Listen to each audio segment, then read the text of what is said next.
I've known Curt for a couple of years now, and I'm fundamentally an IT person trying to become a businessman, and I didn't have a clue in the world how to do it. And somebody introduced me to Curt, and I've been spending several years now, and he's been working really hard trying to transform me into someone who understands the other side of this equation. And the growth that I've had under his tutelage is fantastic. And Curt, I'm just never letting go of it. Thanks. Appreciate it. What I do is business coaching. And what I've done with Mike and some other folks in the area is just helping them to grow. My background is actually electrical engineer. I ran a small factory, a $16 million factory in Greenville for a number of years, and just had a lot of fun with that. What I've done is gone out on my own now, working with other business owners, helping them to grow their business, and it's a lot of fun. But the topic for today is coaching for improved work performance. How many have employees or want to have employees? Okay, come on in, please. Just wherever you want to sit. There's coffee in the back if you want. The first topic then is coaching for improved work performance. How do you get the most out of your employees? And if you have employees, you've got headaches. Because guess what? We're all different, and there's a skill that's needed. Well, the good news is you can actually learn how to be better at it. So let's get into the details here. You know, why do managers fail as coaches? And by coaches, we mean in coaching the employees to do better than what they could otherwise do. A lot of times it's a doer that suddenly is dubbed, you did a great job, you're a manager. I've got a good friend of mine that is a self-proclaimed incredible salesperson. Did a great job, the numbers back that up, did a wonderful job as a salesperson, so what did they do? They made him a sales manager. And short version is he crashed and burned. He made a very good salesperson, did not make a very good sales manager. In his defense, he wasn't trained to be a sales manager. He was trained to be a salesman. He ended up quitting the job because it just wasn't a good idea for him. And as this thing says, okay, what if somebody dubbed you a jet pilot? Does that make any sense? No, it doesn't make any sense. What do you do if you want to become a jet pilot? You go to training, a lot of training. And yet, a lot of times it's because somebody was doing a good job in whatever job they had, they suddenly are given the position as a manager. Not necessarily a good idea. It can be, and certainly as a trainer, and capturing whatever it is that made them successful, to transfer that to other people is a great idea. But you need to be able to transfer them some of those skills. Okay. Who needs who?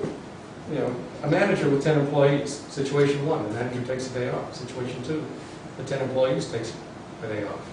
How's that going to work? Who needs who in that situation? You know?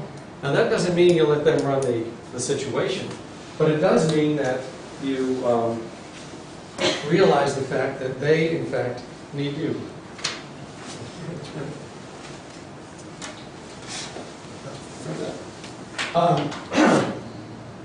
So yeah, who needs who in that situation? Facts for managers. Fact 1, management is getting the things done through others. That's really what you are when you're a manager. You're not necessarily the person that's supposed to be doing it. If you are, when you're not managing, you're doing it. So the whole idea is to get as much as you can out of the people that you're managing. Fact number 2, you need them more than they need you. If you're going to be successful being that manager, you need to get them to do what they need to do, and you'll benefit. Everybody will benefit from that. And fact 3, you get paid for what the employees do, not for what you do. And I do have copies of this presentation. Does everybody want a copy? I'll just send these around. Because I'm gonna fly through this stuff pretty quick. So that way you've got a written copy to take home with you. How do we treat employees versus equipment? I came from a manufacturing facility. I was Vice President General Manager for a manufacturing facility. And coming from corporate, coming from the attitudes that they had, it was, you never would admit that you had a piece of equipment that didn't quite work out. If you spent $60,000 on a piece of equipment, you really had to be hard-pressed to admit that that didn't work out. And yet, a lot of times we'll say that, you know what, that employee that we hired 6 months ago just didn't work out, we're going to fire him. Oh, okay. Isn't that interesting? That you'd invest all that money, $60,000 on the equipment, you wouldn't want to admit that that didn't work out, and yet you probably invested just that much in that employee, yet, well, we're admitting it didn't work out. So why not try and manage them? Why not try and coach them to be able to work? You do everything you could for that piece of equipment to try and get that thing to work out. And yet a lot of times it's just so easy to dismiss the individual.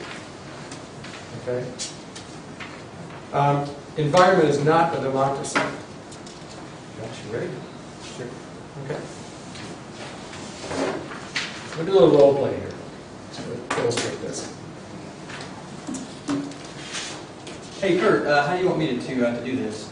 You can do either of two ways. Well, which way is best? We can't tell the difference. They're both pretty good. You mean you don't care how I do it? Yeah, we do, as long as you do one of the two ways. Either way you want to, it's fine. Well, how do you want me to do the other thing? We've got 4 alternatives for you to do that. Oh, I prefer the 5th way, actually. Yeah, all of us would prefer the 5th way, but we don't use the 5th way here. I think the 5th way is probably easier, though. It may be easier, but does not deliver the results we need. So we don't do it the 5th way here. We only have 4 ways. Okay, but supposing I have a 5th way, which is better than your 4, don't you want me to use new ideas? We love new ideas. We take a look at your 5th way and test it. If it works, we'll have 4 ways. But in the meantime, we'll have 4 ways and a test. So I don't have a choice? Sure you do. You have 4 alternatives to choose from. But I feel restricted. That's a reasonable feeling. I don't like it doing your way. That's okay. You mean I don't have to do it? No, I mean it's okay not to like it. It's not okay to fail to do it. As long as I've been here, I haven't known anybody who liked the job, but they all did it well.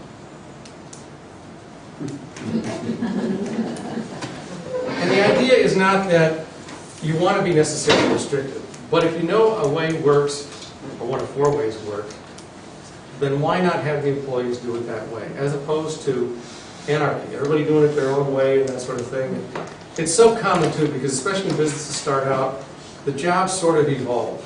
And what you end up with is you may have 4 people doing the exact same thing, but they're not.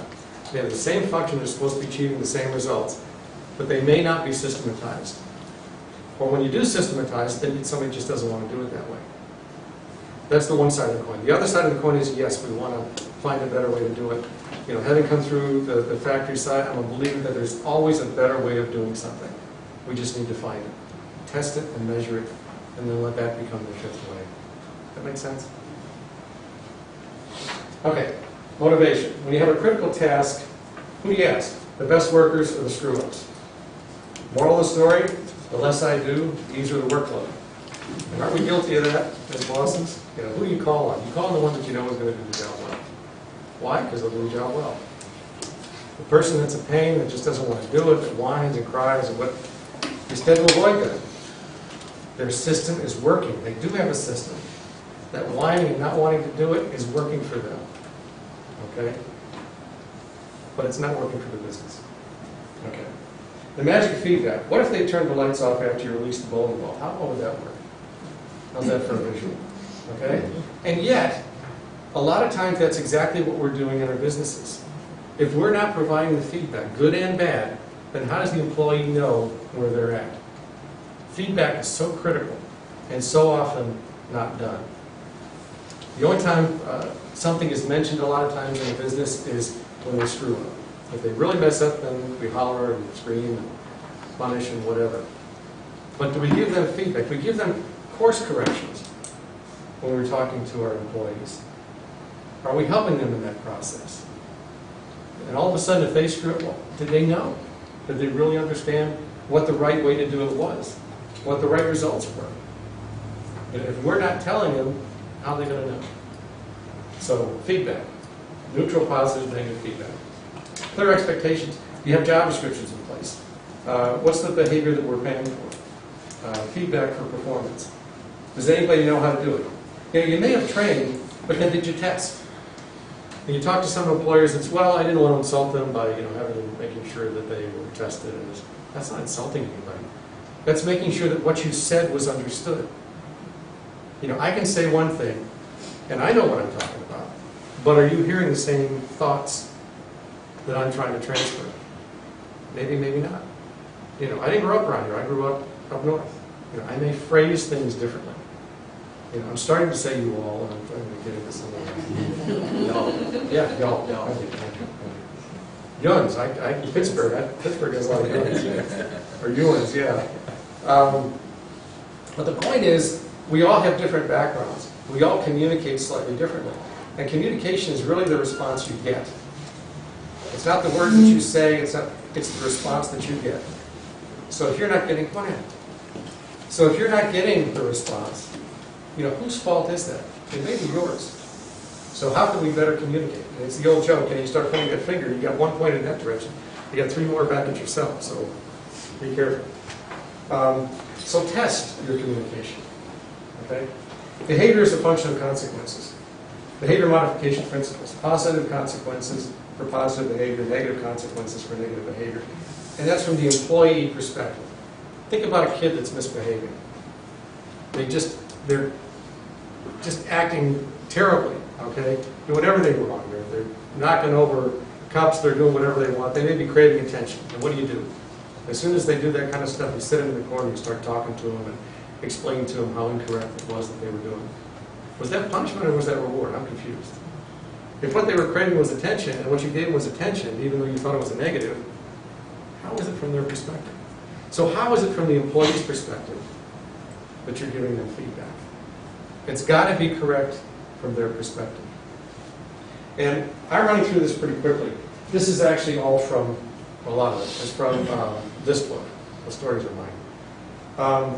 And there's actually going to be a drawing later on. All of you stick around for lunch. We're going to ask you to put your cards in a hat, and there'll be drawings, and there's going to be a prize of that book. There's going to be some other things as well. So somebody's going to be walking out with one of these books, and it's great. If you haven't read this, I should suggest that you do. But what are the consequences then from the employee's perspective? Make sure you understand that. Think about mowing the lawn. Positive consequences. The lawn looks nice. Easier because the grass is not too long. Neighbors tell you it looks nice now. Negative consequences. I don't get to play golf today. I'm going to perspire in the hot sun. It's physical effort. I don't want to do it. Whatever. Okay, not mowing the lawn today. Positive consequences. I get to go play golf. Don't have to sweat. No physical effort. Negative consequences. Lawn looks terrible. Grass is long. Next weekend. Hard to cut. Neighbors make snide remarks about the lawn. The big one on that one for me is then I have to rake. I should have put that. I hate to rake. Okay, so doing it faster, you end up having less net work over time. But that's what's going on in whoever's mind. If you ask your son to do your lawn or whatever, they may not think about it quite analytically like that, but that's what's going on. Okay. So what about work? It's the same thing. We're all going through some kind of analysis like that, or your employees are, when you're asking them to do something. So are you looking at the rewards and the negative consequences to what you're asking them to do? If not, that may be why you're not getting the response you want. Okay. Rules regarding consequences. It has to be a consequence to the individual. Consequence can be positive or negative. It has to occur soon after the action. Those of us with kids, you got to catch them right away. It's the same thing with employees. If you want that to have the correct effect, positive or negative, it's got to be directly connected with whatever the action was. Okay? So don't wait till next week to comment on what they did today. All right. 3 sources of reward and punishment on the job. The work itself. There needs to be a sense of achievement. There's not always going to be in every aspect of the job that sense of achievement, but somewhere along the way they need to be getting that. Okay? The situation that Josh and I just played with, they were doing something that just wasn't pleasant, but they had to do it the correct way. And we've all got that in all of our jobs, all of our positions. There's certain things that we have to do that we may not like to do, and that's okay. But overall, we need to be doing something that's going to reward us, and we need to, for our employees, understand where they're coming from and how that's going to reward them. What type of a personality do they have? Are they a people person? Are they a task person? The reward has to match whatever type of personality they have. If they're a people person, it's the adulation, it's the confirmation, it's building them up. If it's a task person, then they need to understand that they're making some great strides and moving themselves forward, they're growing. So the old thing of, well, you got to treat everybody the same. No, you got to treat them somewhat equal, but not necessarily the same, because each of us are different. So work, how can we do it? Fellow workers. Positive consequences or negative consequences. What's the negative side? that you created with the team? And how are they affirming each other? Because that can have a major impact. Is there a sense of team taking place? If not, then that needs to be something that's working. You get all the brains working on the same problem, guess what? You've got a lot more than just yourself or you and your management team. You get everybody working together. So team plays a big point here. The manager, positive comments, more dollars, recognition, or negative comments, less dollars. But it all needs to be tied in to what they think is important and tied to the consequences. The consequences tied to the actions that they're taking and the results that they're getting. Why employees don't do a good job. There's a good list here, and I'm glad I handed out the copies there. They don't know what they're supposed to do, and that can happen.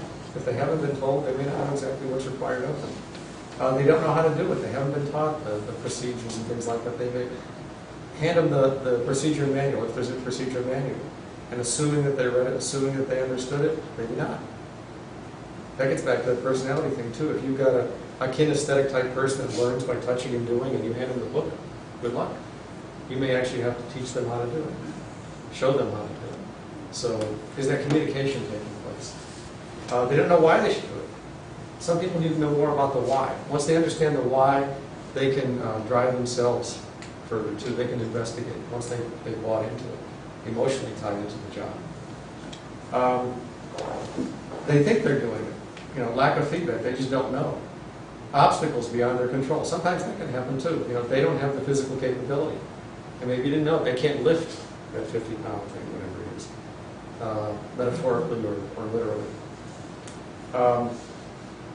They think it will not work. And what's the old saying, I think I can or I think I can't, either way you're right. And it's so true. So where are they at on that? They think their way is better, but we just did that. And it may or may not be better, so let's test it and find out if it is a better way. Maybe it is. Like I said, I'm a believer there's always a better way of doing something. They think something is more important, priorities. And your priorities may be different than theirs, and they may not understand the overall priorities of the business. And that can happen. Somebody can be very well-meaning, thinking that they're doing what's absolutely right and moving the business forward, but they don't know what's going on in the background. They may not have all the facts that you do in running the business.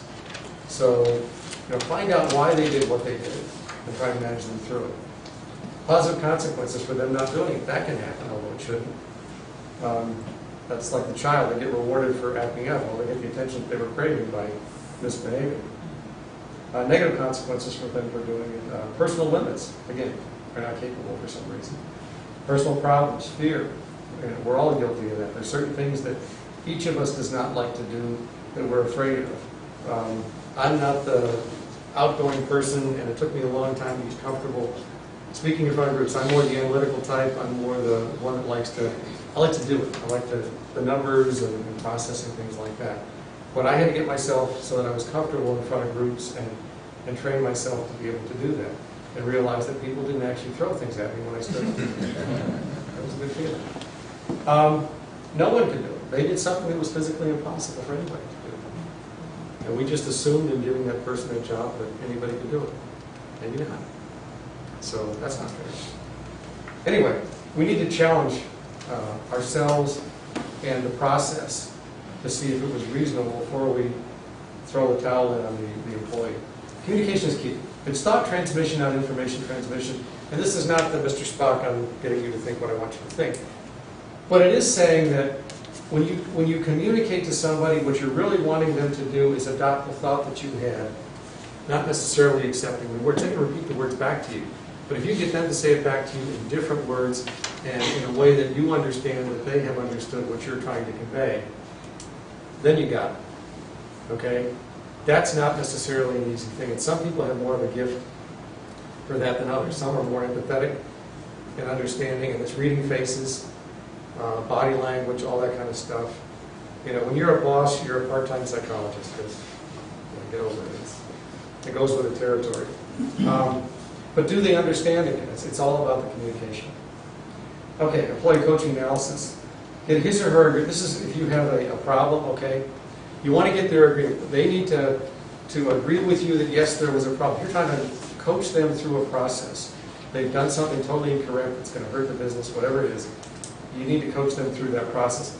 It's not going to work unless they understand that something was wrong, so they got to do that first. Mutually discuss alternative solutions. Okay, what are we going to do? How are we going to do this? How are we going to get past this problem?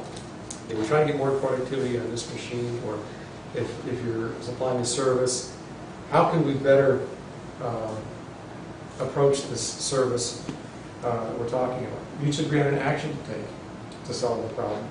Follow up to measure results. Test and measure. If you're not providing feedback, how do they know if they're successful in getting over the problem? And then reinforcing achievement when it occurs. Again, it's all about the feedback. What if it doesn't work?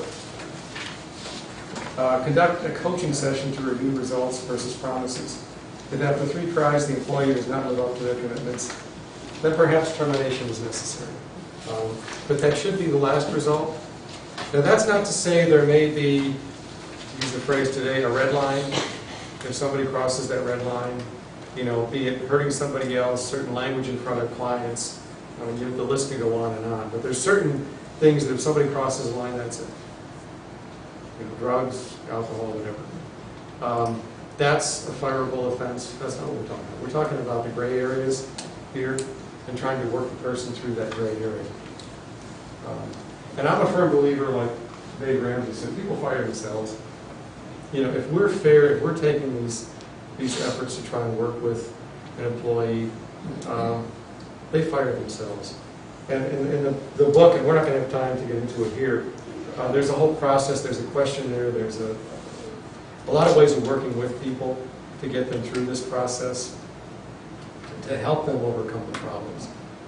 You know, we're kind of running through it here pretty quickly, but the idea is if the person wants to change and they're willing to, then we ought to have some systems in place and the willingness to help them through that.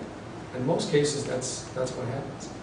But again, if they're not willing, they're just crossing that line, they do it 3 times, 3 strikes, you're out. And sometimes that just is what has to happen. And we can talk further if you want to get into this in a little more depth. But anyway, each of us are going to have an offer to you as attending this. In my case, it's going to be a copy of the improved work performance book that I talked about. There's going to be a free drawing. Also, the Growth Club, the 90-day planning session. All my clients get together. Mike's been to it. Oh, Mike, you slipped in on me. Where we get together and do our 90-day plan. And I'm a firm believer that if you want to be successful in a business, you need to have a good, strong business plan. So anyway, there'll be a free drawing for that. And a free business assessment by myself. It's an hour. We'd glad to spend time with you. And then if somebody does want to go to the Growth Club, it's a $50 credit on that. Growth Club, like I said, it's a 90-day planning session. Here's some pictures of some of the folks there. Yeah, we do a lot of eating too. But it's my wife's cooking, so I get some good comments on that. And you can see the sheet on it. It says great food. I should pass that on. It says great food. I don't take credit for that. It's my wife. It's home cooking. And she does a great job. Anyway, that was kind of a quick run through. Are there any questions on coaching for improved work performance? How to work with people, get the most out of people. It's one of the things I do in terms of working with teams. Everybody has great employees and never has any problems. That's good. When someone has their own idea about where they need to go with something, the role playing was very beneficial to give other options and allow them to express themselves as well. Well, thanks. And I'm cautious with that because of the way the dialogue was written. I don't want to necessarily put anybody down or make it sound like you don't want ideas. Absolutely you do. As an employer, you want to have new ideas all the time. But let's consider them a test. Look at new processes. All right. There's nothing else for me. I think Mike is up next. Oh, excellent.